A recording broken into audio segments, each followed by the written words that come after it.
Hey there, friend. Welcome back to Daily Dose Radio here in the Bible Bistro. Come on in here and join me today as we look at Psalm 30. We're going to look today at verses 6, 7, and 8.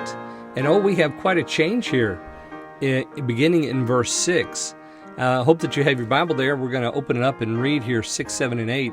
And see, we've already seen 3 of the 7 blessings. Now today we're going to see 2 more of these blessings. And these, you might not call these blessings, but the Bible certainly does. So we're going to look at that today. So if you have your Bible open there, why don't you just open it up and let's read together 6, 7, and 8. In my prosperity I said, I shall never be moved. Lord, by thy favor thou hast made my mountain to stand strong. Thou didst hide thy face, and I was troubled. I cried unto thee, O Lord, and unto the Lord I made supplication. Okay, so David begins here in verse 6, and he makes this very interesting statement. In my prosperity I said, I shall never be moved. Oops, that's the wrong thing to say. In my translation, I have this as an emphatic. So the verb I said is I said, or that's the way I have translated it. I said in my ease, or in my prosperity, I shall never be moved.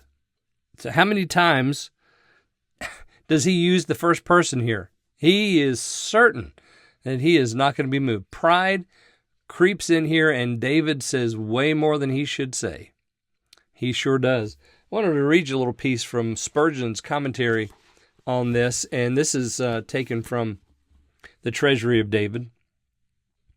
Spurgeon says here, God has founded the world upon the floods to show us what a poor, mutable, movable, inconsistent world it is. Unhappy is he who builds upon it. He builds himself a dungeon for his hopes. Instead of conceiving that we shall never be moved, we ought to remember that we shall very soon be removed altogether. David says, I'll never be moved. Where is the kingdom of David now? It's not there. All that he built, all those grand buildings, all the grand buildings that Solomon built, where are they now? Where's Solomon now? Where's David now? But, when you say something like this, you've crossed a line, and pride caused David to cross a line. But then he says something good in verse 7. He says, Lord, by thy favor thou hast made my mountain to stand strong. So he says, I'm never going to be moved. And then he looks at and says, well, it's because of grace that I'm standing strong. And that's true. All that he has is because of grace.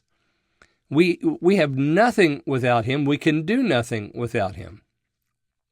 But when you combine your pride with the blessing of God, and boy, do we do that a lot in America.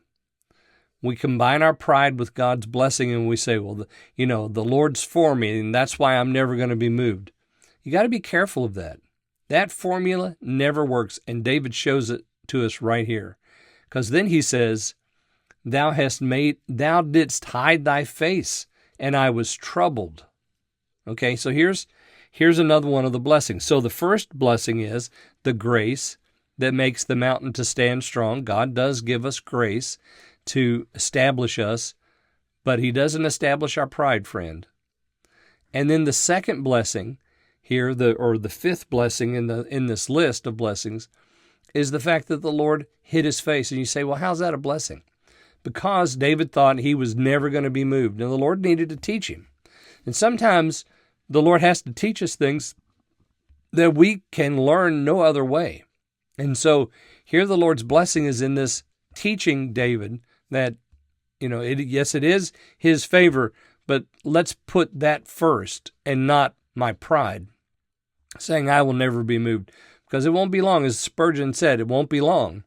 You're going to be removed altogether. And then we have verse 8, I cried unto thee, O Lord. So you see, the hiding of the face, I said that's a blessing. It's a blessing because it caused David to seek the Lord. Now, this shows us that David is a true saint, because when the Lord's face was hidden from him, he recognized it and grieved over it and cried out to the Lord because of it. This is why the Lord hides his face sometimes from his children, not only to teach them, but to bring them back to prayer. Because, whenever you say, I said in my ease, I will not be forsaken forever.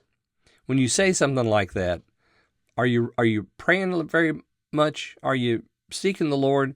Because it seems to me like you've got everything figured out, that it's all done.